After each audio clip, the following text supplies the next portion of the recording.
I decided today to rather give you insight as to why I became involved and what has kept me in the townships all these years. It's about the people. It's about what I see around me every day. It's about their input, their dedication, and how they care for each other. So I'll start off by talking about um, the first woman that really impressed me. Her name was Mildred Gai. I was in the townships doing my work, which was work for Grootskeer Hospital as a speech therapist working with children of color. And here we have Mildred.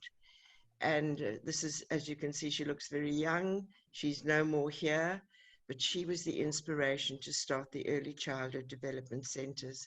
I met her in the streets in Langa, in amongst all the Saracens and the army and the police dogs and the hill and the kids being scattered in fear.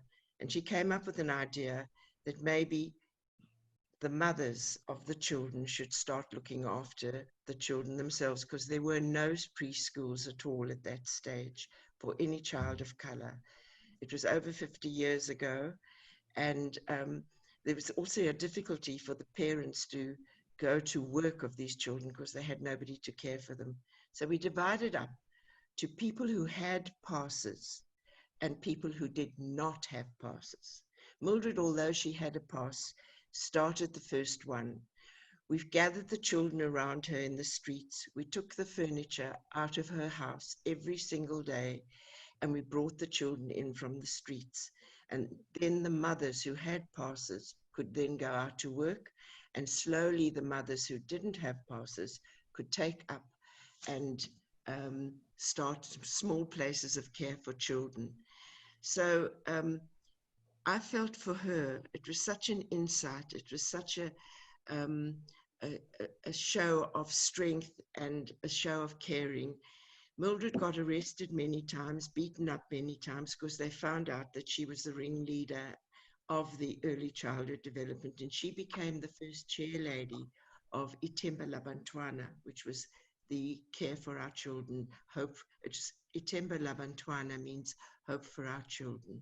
So she's the one I want to sort of talk about and say, if you have something that you feel you can do and you can call on your leadership and you can care about others, that's what taught me to do the same. So maybe go to the next one, which is Dado. A few years later, I was walking through a field which seemed very overgrown with grass and trees, and I heard a bleat of a lamb. I looked around and there was no animal, but I followed the noise and I found a baby, a newborn baby, wrapped in a plastic bag, nothing on it. It still had the umbilical cord. There I was, holding this baby, not knowing what to do.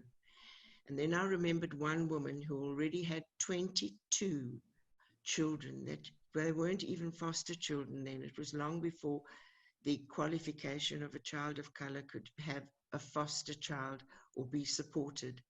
And I gathered this baby up, and I knew if I'd go to social work, they'd first put it in the police stations, and this was a tiny young baby, and who knew if they'd let it die. And so I took this little baby and I took her to Dado. She's a big woman with a big heart. She's also no more here. She took that baby and she mothered it, and that is the baby that you see there as it grew up. That baby, I must tell you, his name is Andile. Andile today is a doctor, and she grew it, and it's just her heart. Every child that went through Dado's hands has some wonderful job or profession and gives back to South Africa. My third person is Zora Mashlamakulu. She, as you can look at her face, she's strong. She has these huge eyes. She was a tough lady. She's also no more here. Most of the founders, these are founders of Ikamba. Most of the founders of Ikamba are no more there. And so she has a wonderful story. She was a woman very interested in social justice. She really fought for those who were being abused. She was in jail in the prison more than she was out of prison. But the one lovely story of Zora is that she had heard of the abuse of people packing fish at the docks in Cape Town, and that they were losing their fingers from the freezing of having to pack the fish without proper um, gloves for them to work with it. So she put her baby on her back, and in between the baby and her back, she put the pamphlets all in Xhosa that she had handwritten, each and every one. She had no photocopy machine. And she went down to the docks to try and hand out the pamphlet to get the people to demand their gloves. Anyway, a huge wind came up. She was half blown over by the gale, but so were the papers scattered all over. And Zora was immediately arrested. And for years afterwards, we laughed about how, how she was arrested because the baby moved behind her back. She afterwards established a very big brick making concern and built houses. She was quite an amazing woman. And then my last story is not about women, but it's about the way men protect women. We talk about women only, and we talk about women as being the people we must back. But what about sometimes we do have amazing men, and there are. So I want to tell you my last story. I hope I'm not talking too long. My last story is how a young man saved my life. The government came out with a regulation that those children who were writing their matric exams would have to pay for writing their exams. And the children in the townships were very poor and they were unable to pay. And then they cut them off the list of writing. So a huge a protest developed.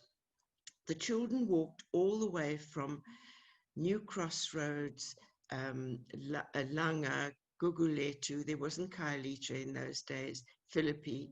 They walked all the way to Parliament with their petition.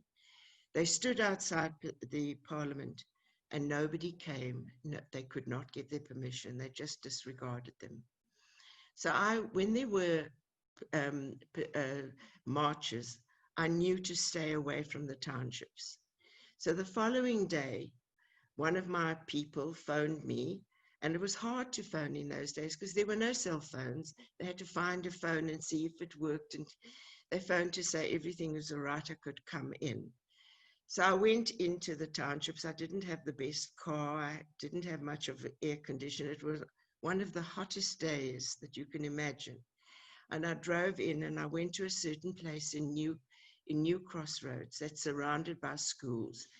And I went into my center, did what I had to do, came out of my center, got into my car, and as I looked up, I saw this rising and falling heat, but I also heard the thud of hundreds and thousands of students, now in a more angry mood, on another march. And here I was in the car. I looked in the front, there were students. I was about to reverse, and there were students. I was about to turn to the side, and there were more students. And they were converging on my car.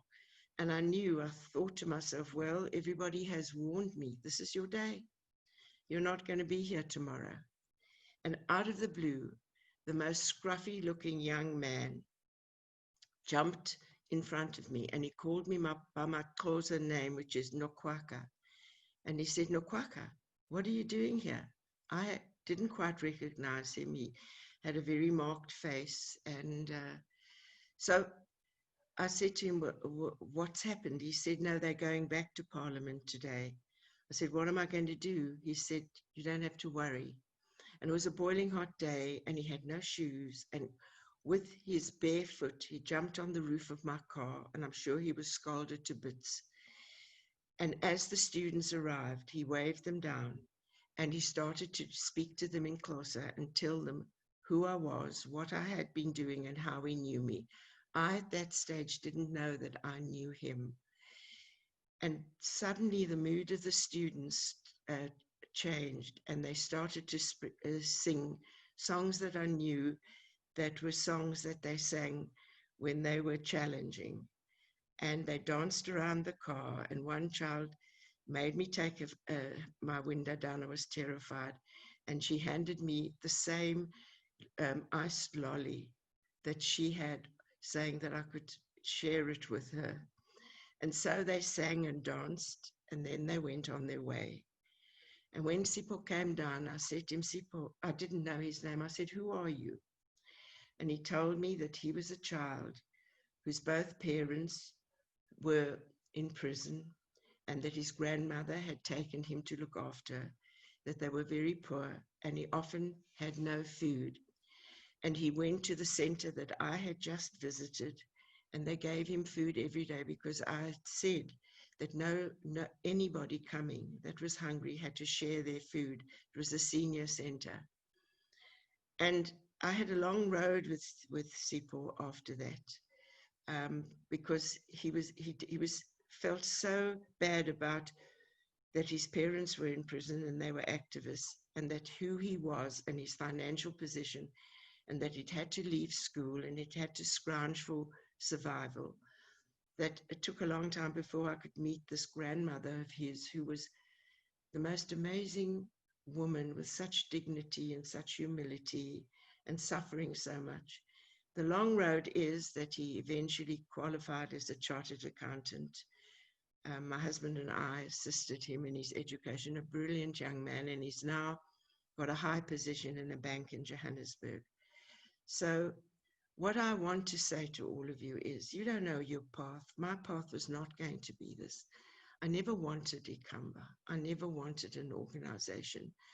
I wanted to help people speak. But life took me on another journey.